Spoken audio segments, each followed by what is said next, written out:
Halo semuanya, perkenalkan nama saya Rizky Fareli dari Prodi Pendidikan Seni Rupa. Di sini saya akan membawakan materi tentang teori sosiokultural dari mata kuliah perkembangan peserta didik.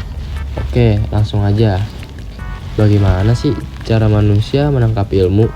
Pada saat kita masih kecil, kita mempunyai kemampuan yang terbatas.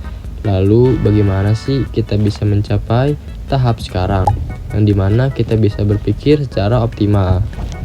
Jika dikaitkan dengan manusia sebagai makhluk sosial, yang berarti manusia itu saling terikat satu sama lain, apakah pikiran kita berkembang karena adanya orang lain atau karena adanya yang ingin mengajari kita atau karena ada faktor luar? Dapat teori dari para ahli yang menjelaskan tentang teori perkemampuan dalam seorang manusia, digagas oleh Vygotsky. Oke, sebelumnya kalian tahu gak sih siapa Vygotsky? Nah, Lev Vygotsky ini adalah seorang psikolog dari Rusia yang lahir pada tahun 1934. Sepanjang karirnya, ia sangat tertarik pada proses biologis dan juga struktural perkembangan anak. Dari itulah dia menerbitkan 6 buku tentang itu. Oke, sayangnya pada tahun 1934 ia meninggal di usia 38 tahun karena adanya penyakit tuberkulosis. Oke, lanjut.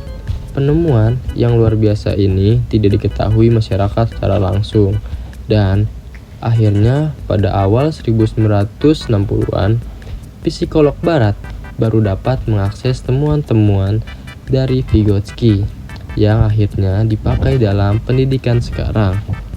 Temuan Vygotsky menunjukkan peran budaya interaksi sosial serta struktur dan proses perkembangan mental. Dikutip dari Vygotsky sendiri, proses perkembangan internal hanya dapat berjalan ketika anak-anak dapat berinteraksi dengan masyarakat dan dapat bekerja sama dengan teman sebayanya.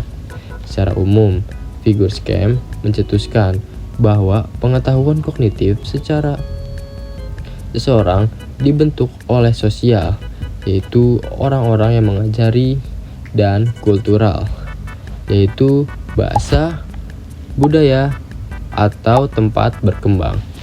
Dalam teori ini, terdapat beberapa istilah untuk menjelaskan proses perkembangan kognitif. Yang pertama, ada zone of proximal development. Yang kedua, ada scaffolding. Lalu yang ketiga ini adalah mediasi.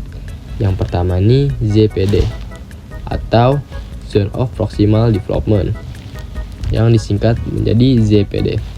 Ini adalah rentang antara kemampuan menyelesaikan masalah secara mandiri atau tingkat perkembangan yang sesungguhnya dengan kemampuan menyelesaikan masalah di bawah bimbingan orang lain yang mampu. Orang lain ini dengan kata lain adalah orang tua, guru, dan orang dewasa lainnya atau teman sebaya, namun yang lebih berkemampuan atau yang lebih unggul, yang biasanya disebut itu sebagai knowledgeable other. Pengikut teori Vygotsky mendeskripsikan bimbingan dari orang lain ini sebagai scaffolding. Flavin mengartikan scaffolding itu sebagai pemberian sejumlah bantuan kepada pelajar selama tahap-tahap awal pembelajaran, lalu mengurangi bantuan dan memberikan kesempatan untuk mengambil alih tanggung jawab yang semakin besar setelah pelajar dapat melakukannya sendiri.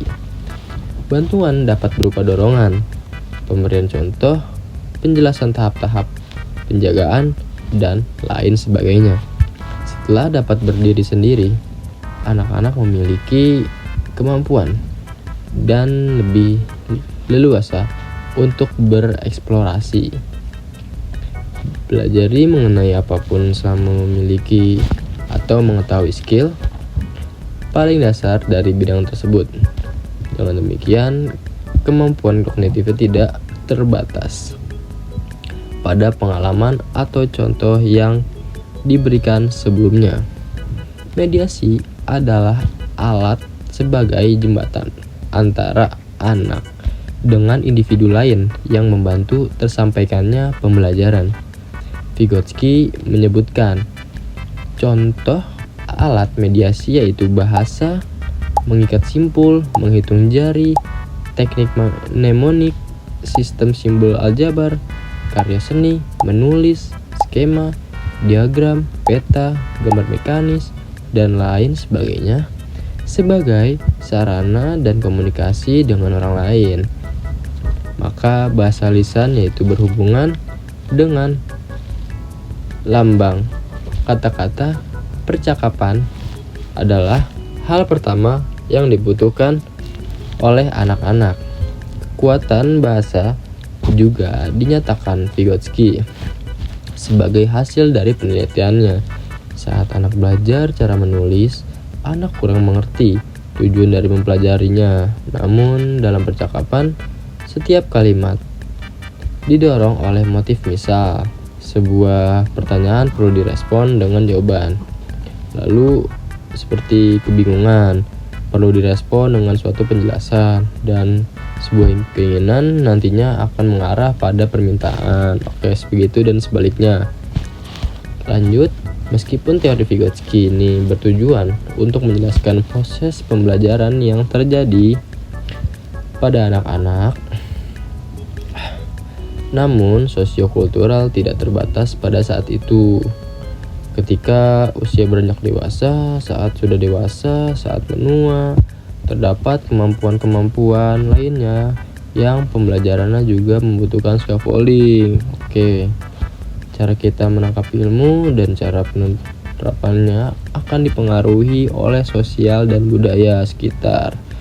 Saat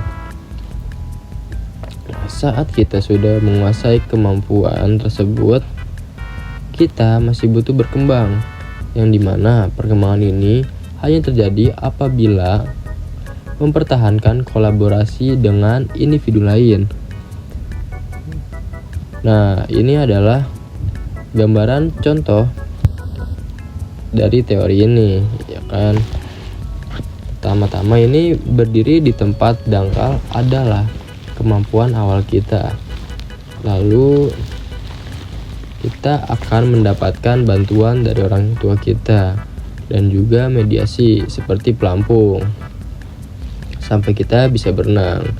Setelah itu kita akan bisa berenang di kolam renang yang dalam tersebut. Oke, mungkin cukup sekian yang bisa saya sampaikan pada kali ini. Bila ada kurangnya mohon maaf. Billahi taufiq wal hidayah. Wassalamualaikum warahmatullahi wabarakatuh. See you and goodbye.